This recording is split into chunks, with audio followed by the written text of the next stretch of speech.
이전보다 예수님을 더 사랑하게 되는 시간, 복음 에세이. 오늘은 28번째 시간입니다.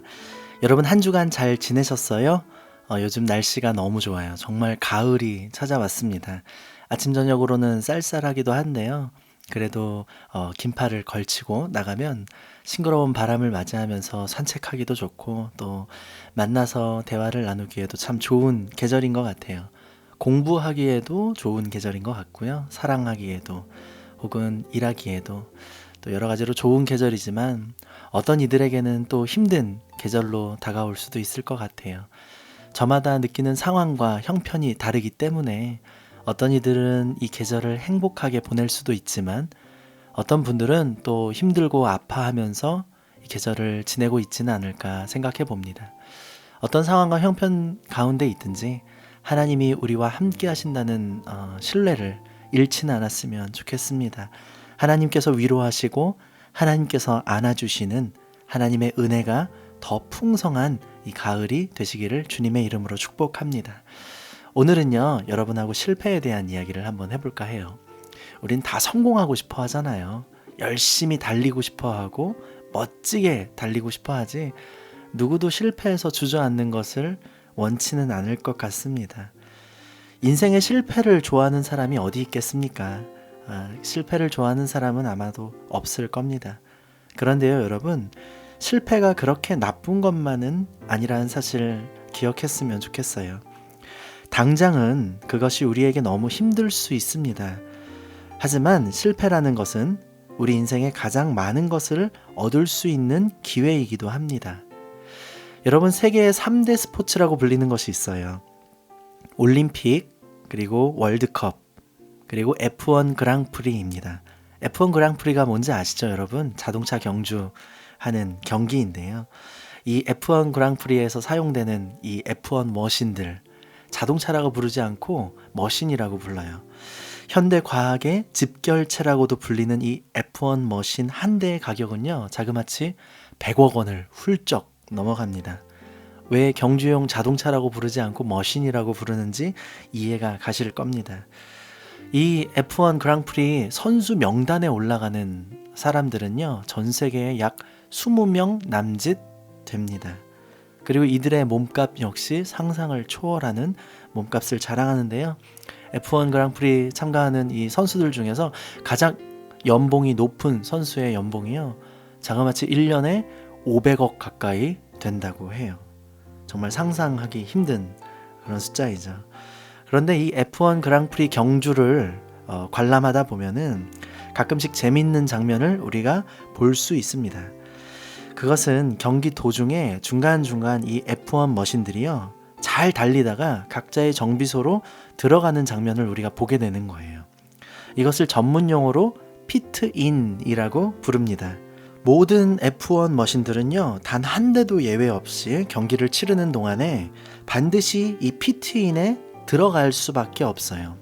왜냐하면 이 피트인에 들어가는 이유가 간단한데요. 남은 경주를 더 잘 달리기 위함입니다.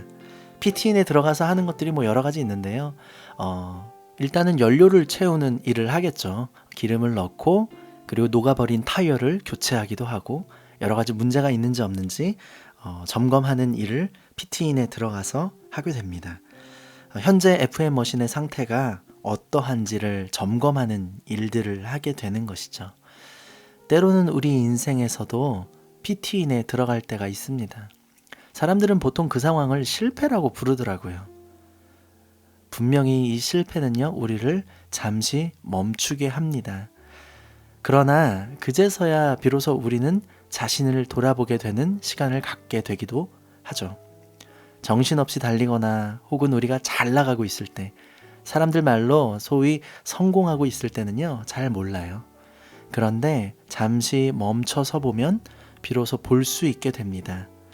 겨우 자신의 삶을 돌아보는 기회가 생기게 되는 것이죠. 그래서 우리 인생의 실패는 어쩌면 반드시 필요한 것인지도 모릅니다. 피트인에 들어간 F1 머신이 정비를 빨리 끝내는 것보다 더 중요한 게 있어요. 정비를 제대로 잘 마치는 거예요. 물론 정비를 빨리 끝낼 수 있으면 좋겠죠.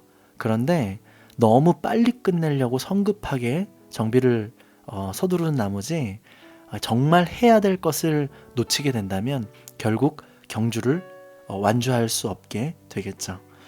여러분, 우리의 삶이 잠시 실패한 것 같이 느껴진다면, 여러분 인생이 잠시 멈춰 서 있는 피트인에 들어가게 된 것 같이 느껴진다면 너무 빨리 빠져나오려고 애쓰는 그런 조급함에서 우리가 자유해졌으면 좋겠어요.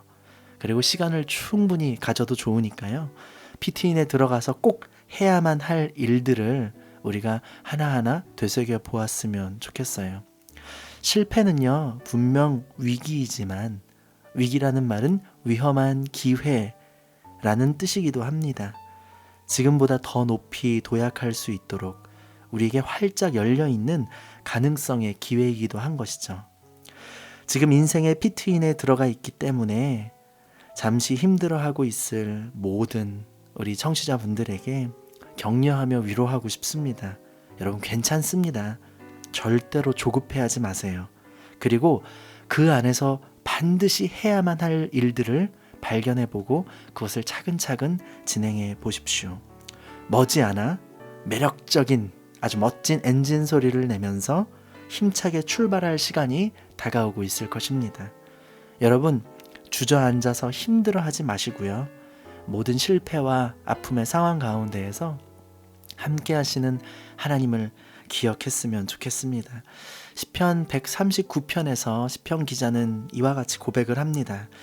내가 새벽 날개를 치며 바다 끝에 가서 거주할지라도 거기서도 주의 손이 나를 인도하시며 주의 오른손이 나를 붙드시리이다.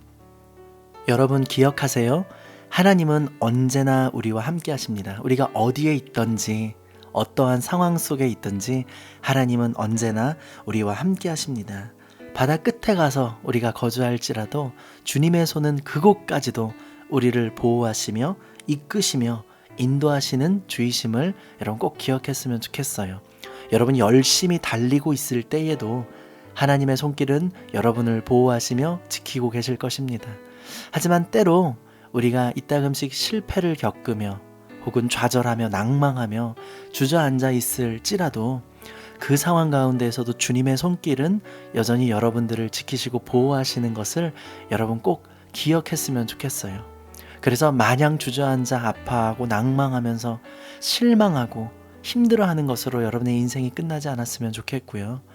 그 자리에서도 언제나 하나님의 손이 나와 함께 하심을 기억하면서 이제 내가 이 자리에서 무엇을 다시 한번 점검하고 무엇을 다시 한번 채우고 무엇을 변화시켜서 주님과 함께 달려가야 할 그 날을 꿈꿀 수 있게 되는 우리들의 삶이 되었으면 좋겠습니다. 여러분 기억하세요. 하나님이 언제나 여러분과 함께 하십니다.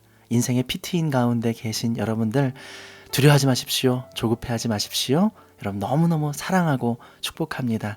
지금까지 저는 복음 에세이의 진행자 권복음 목사였습니다. 평안한 밤 되세요.